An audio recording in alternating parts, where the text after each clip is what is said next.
Нето платата во септември е зголемена за 9,8% во споредба со истиот период лани, соопшти Државниот завод за статистика.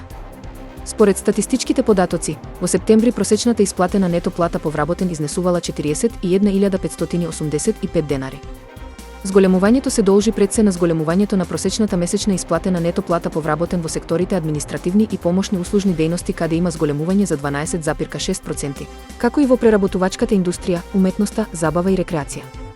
Во однос на август годинава, зголемувањето во септември е забележано во секторите рударство и вадење на камен, административни и помошни услужни дејности и преработувачка индустрија.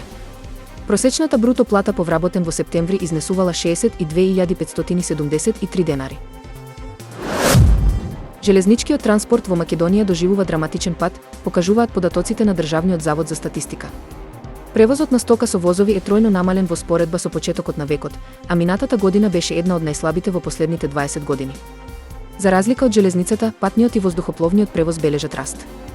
Намалувањето на железничкиот транспорт укажува на потребата од модернизација на инфраструктурата и стратегија за искористување на потенцијалот на железницата како поеколошки и економски вид на транспорт.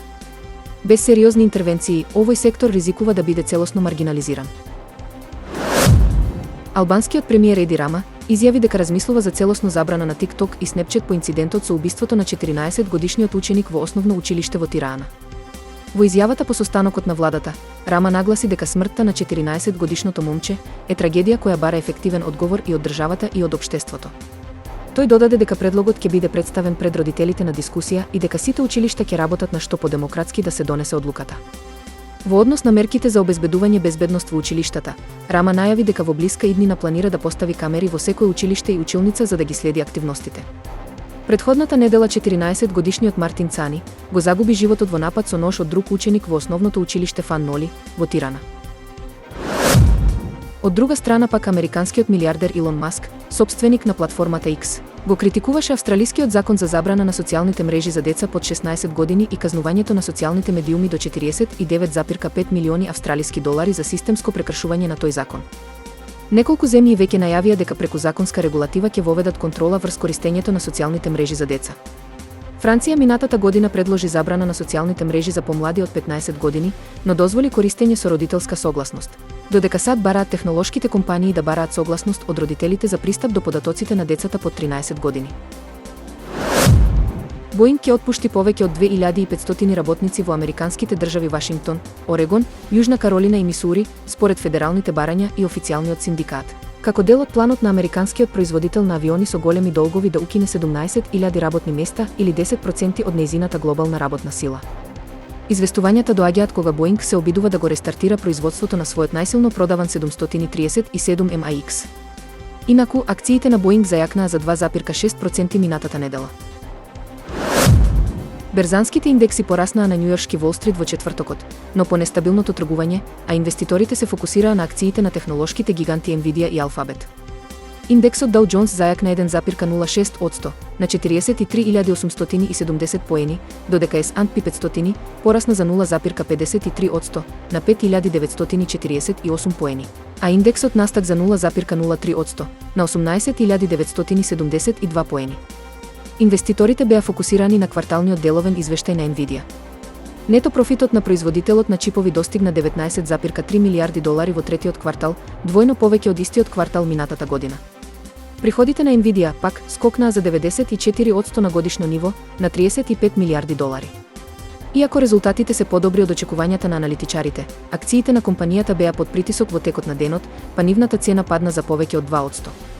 Сепак, тргувањето на Wall Street заврши со добивка од 0,5%.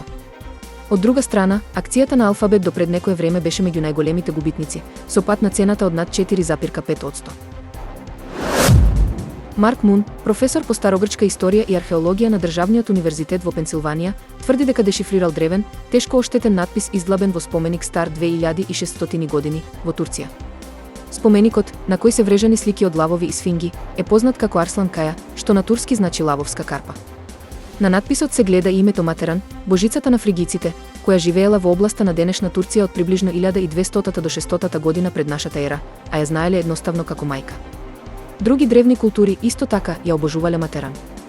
Научниците од целиот свет исто така дадоа свое гледиште за овој древен надпис. Дебатата за надписот трае повеќе од 1 век, а времето ќе покаже дали сега е при крај. Роботот сличен на змија, кој има способност да ја зголеми својата должина или да се вовлекува во најнепристапните места во зоните на катастрофи, представува иновација на инженерите од Швајцарија. Робоа е дизајниран да се провлекува низ урнатините и се очекува дека ќе им помогне на спасувачките тимови во случај на природни катастрофи или во областите погодени од војни. Главата на роботот е опремена со светло, камера, микрофон, сензор за мерење на растојанието и времето потребно за да се стаса до повредениот, како и други сензори. Ова ќе помогне во потрагата по преживеаните, заробени под урнатините. Покрај потрагата по преживеани во катастрофи, робоа би можел да се користи и за други работи како што е проверката на канализацијските цевки. Исто така, би можел да ги испитува цевките во производствените погони со цел спречување на несреќи и на крајот би можел да се користи за археолошки, геолошки и други истражувања. Највисоката и најниската жена во светот се состанаа на попладневен чај во Лондон за да ја прослават 20 годишнината од денот на Гинисовата книга на рекорди. Румејса Гелги, 27 годишна турска веб програмерка, и индиската актерка Џоти Амге размениле приказни и животни искуства за време на нивната средба во хотелот Савој. Гелги го држи Гинисовиот рекорд како највисока жена во светот со 215,16 см, додека Амге е најниската жена во светот со само 62,8. По повод 70 годишнината од Гинисовиот рекорд, и двете добија чест да бидат икони на ова светско надпреварување во годишниот преглед на рекорди, како и други човечки достигнувања и природни појави.